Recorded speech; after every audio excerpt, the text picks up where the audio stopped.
இறைவனின் சாந்தியும் சமாதானமும் நம் அனைவரின் மீதும் உண்டாவதாக. எல்லா புகழும் இறைவன் ஒருவனுக்கு. நம்ம தொடர்ந்து அமெரிக்காவோட நிலவரங்களை அப்பப்போ பார்த்துட்டு இருக்கோம். இப்போ மறுபடியும் பார்த்தீங்கன்னா ஒரு விமான விபத்து ஏற்பட்டிருக்கு. தொடர்ச்சியாக பார்த்தா இந்த ஒரு மாசத்துல இது ஒன்றும் முதல் தடவை கிடையாது, 6வது தடவையாக விமான விபத்து ஏற்படுது. எந்த ஒரு நாட்டிலையுமே இத்தனை தடவை இவ்வளோ சின்ன டைமுக்குள்ளே ஏற்பட்டதே கிடையாது. அமெரிக்காவுக்கு மறுபடியும் இது பெரும் பிரச்சனைன்னு தான் சொல்லணும். ஏன்னா அவங்களுடைய பாதுகாப்பே சுத்தமாக கேள்விக்குறியாக மாறி இருக்கு. அதுவும் 80 பேர் பயணித்த ஒரு பேசஞ்சர் விமானம் தான் விபத்துக்குள்ளாயிருக்கு. நம்ம தொடர்ச்சியாக விமான விபத்துகள்லாம் பார்த்துட்டு தான் வரோம். சிலது அமெரிக்காவுக்குள்ளே நடக்குது, சிலது அமெரிக்காவுடைய விமானங்கள் வெளியே நடந்துட்டு இருக்கு. இது எங்கே நடந்துச்சுன்னு பார்த்தீங்கன்னா நார்த்தன் அமெரிக்கா, அதாவது கனடா பகுதியில் தான் இந்த ஒரு விமான விபத்து ஏற்பட்டிருக்கு. நேற்றைய தினம் காலையில் ஒரு 11:45 ஒரு விமானம் கிளம்பி இருக்குது. அது டெல்டா ஏர்லைன்ஸ் உடைய விமானம். அந்த விமானம் கிளம்பி அங்கிருந்து கனடாவுக்கு டொரண்டோ பகுதியை நோக்கி போயிருக்குது. அப்படி போகும்போது 11:45 கிளம்புனது 3 மணிக்கு போய் அங்கே ரீச் ஆகணும். ரீச் ஆகிற நேரத்தில் தான் என்ன இருக்குன்னா இந்த விமான விபத்து ஏற்பட்டிருக்கு. முதல்ல விமான விபத்து ஏற்பட்ட போது தீயெல்லாம் பத்தலேண்டாங்க. ஆனால் அதுக்கப்புறம் பார்த்தா தீ பிடிச்சி தான் இந்த விமான விபத்து ஏற்பட்டிருக்கு. ஆனால் ஒரு நல்ல நேரம் தீ பிடிச்சாலும் தானாகவே தீ அணைஞ்சிருக்குது. ஏன்னா அங்கே ஃபுல்லாகவே உறைபனியாக இருக்கக்கூடிய ஏரியா தான். ரன்வேல மோதும் தான் என்ன ஆயிரும்னா தீ விபத்தெல்லாம் ஏற்படும். அப்படி ஏற்பட்டாலும் ஃபர்ஸ்ட் தீ பிடிச்சிருக்கு. தீ பிடிச்சாலும் சரி, சீக்கிரமாகவே விமானம் நிற்கிறதுக்கு முன்னாடியே என்ன ஆயிடுச்சுன்னா தீயெல்லாம் அணைஞ்சிருக்கு. ஆனால் என்ன நடந்துச்சுன்னு பார்க்கும்போது முழுசாக அந்த விமானமே குப்பரை கவுத்தி போட்ட மாதிரி இருக்குது. அதாவது நம்ம நேராக பார்க்குற விமானம் தலைகீழாக இருந்தால் எப்படி இருக்குமோ அந்த மாதிரி தான் அந்த விமானம் இருந்துச்சு நேற்று விபத்து நடந்தபோது. அப்படின்னா எல்லாரும் இறந்துருப்பாங்களான்னு கேட்டால் நல்ல வேலை. அங்கே பார்க்கும்போது ஒரு 20 பேர் படுகாயம் அடைந்தாலும் யாருடைய உயிரும் போகலேன்னு தான் சொல்லணும். விமான விபத்தில் இந்த தடவை தான் உயிர் தப்பிச்சிருக்காங்க. இதுக்கு முன்னாடி நடந்த எந்த விமான விபத்துலையும் உயிர் தப்பிக்கவே இல்லை. அமெரிக்காவில் பார்க்கும்போது ஒரே தடவையில் 80 பேரெல்லாம் உயிரிழந்திருந்தாங்கன்னு நம்ம பார்த்தோம்.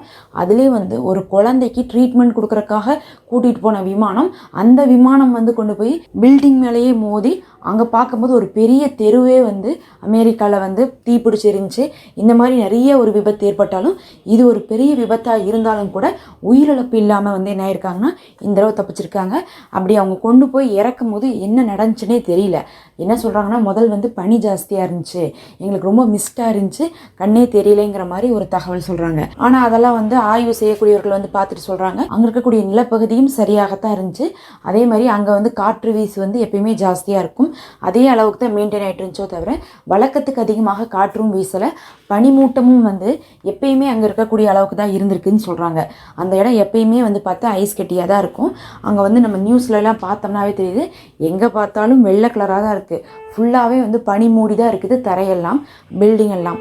இருந்தாலும் எப்பயுமே இருக்கிற மாதிரி இருந்திருக்கோ தவிர வழக்கத்துக்கு அதிகமான எந்த ஒரு விஷயமும் இல்லவே இல்லை. இருந்தாலும் ஏன் இந்த விபத்து ஏற்பட்டுச்சுன்னு சொல்லிட்டு ஒரு பெரிய கேள்விக்குறி வந்திருக்கு. அமெரிக்காவை தொடர்ச்சியாக இப்படி விமான விபத்துலேயே மாட்டிகிட்டு இருக்குன்னா இதில் பின்னணியில் காரணம் வேறு ஏதாவது இருக்குமா?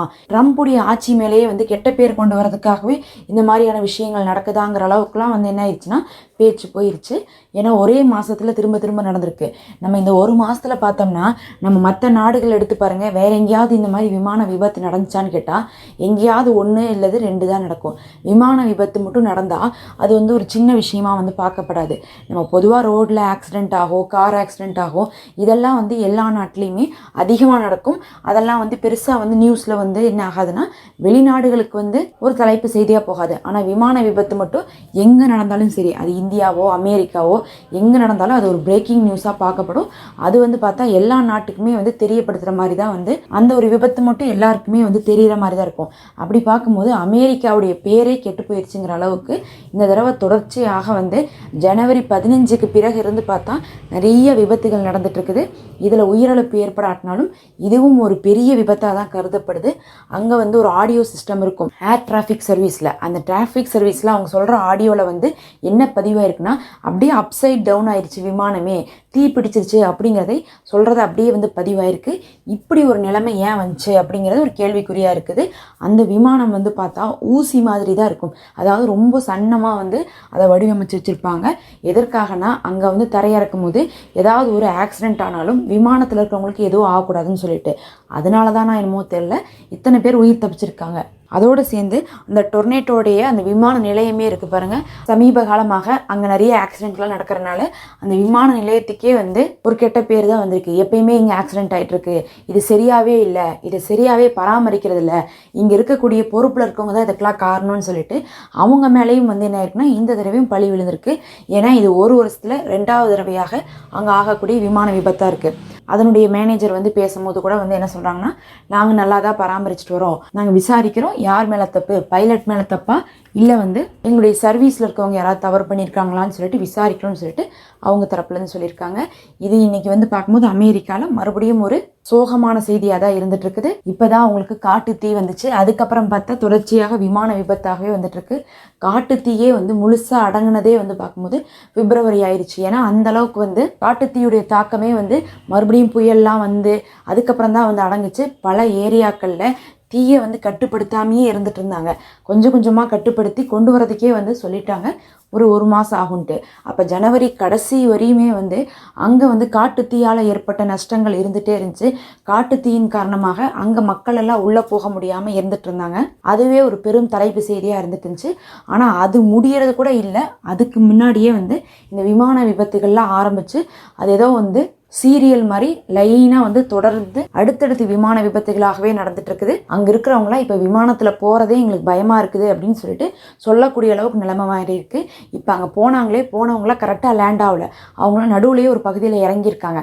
அவங்க சொல்கிறாங்க, இப்போ இருக்கக்கூடிய நிலைமையில் நாங்கள் போய் சேர வேண்டிய இடத்துக்கு கூட மறுபடியும் நாங்கள் வந்து பயணித்து போவோமான்னு தெரில, அப்படி ஒரு மோசமான சூழ்நிலையை நாங்கள் பார்த்தோம் அப்படிங்கிறாங்க.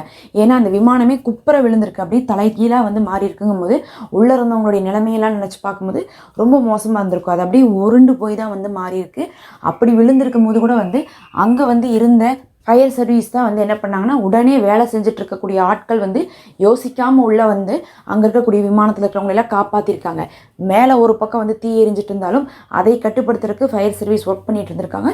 ஒரு பக்கம் ஊழியர்கள்லாம் வந்து தலைகீழாக இருக்கக்கூடிய விமானத்துலேருந்து ஆட்களை வந்து சீட்லேருந்து பெல்ட் எல்லாம் கழட்டி அவங்களெல்லாம் கூட்டிகிட்டு வரக்குள்ளேயே வந்து ஒரு பெரும் சிரமத்தை அவங்க பார்த்துருக்காங்க.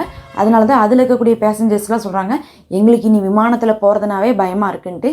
இதே வார்த்தையை நம்ம 2 வாரத்துக்கு முன்னாடி வேற ஒரு விபத்துலேயும் வந்து அமெரிக்கர்கள் இதுதான் சொன்னாங்க. இப்போ சமீப காலமாக அமெரிக்காவில் வந்து விமான விபத்து அப்படிங்கிறது அதிகமானனால விமானத்தில் பயணம் செய்கிறதே வந்து ரொம்பவே கேள்விக்குறியாயிடுச்சு.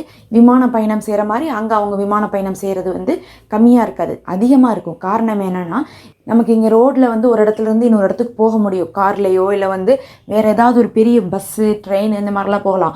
ஆனால் வந்து பார்த்தா அமெரிக்காவில் ஃபுல்லாக பனி சூழ்ந்திருக்கனால எதுவுமே வந்து ரோடு வைஸாக வந்து போக முடியாது. அதனால தான் என்ன பண்ணுறாங்கன்னா, ஒரு ஏரியா விட்டு இன்னொரு ஏரியாவுக்கு சாதாரணமாக போகிறதுக்கே இங்கே எப்படி கவர்மெண்ட் பஸ்லாம் இருக்குமோ அந்த மாதிரி கவர்மெண்ட் ஃப்ளைட்லாம் அங்கே இருக்கும். அங்கே நார்மல் ட்ராவல்கே வந்து ஃப்ளைட் வச்சு தான் போவாங்க. இங்கே பஸ்ஸு ட்ரெயின் செய்யக்கூடிய வேலையை அங்கே ஃப்ளைட் தான் செய்யும். ஆனால் அப்படிப்பட்ட ஃப்ளைட்டே இப்போ கேள்விக்குறியாக இருக்குது. அங்கே கடுமையான பனி இருந்துக்கிட்டே இருக்குது.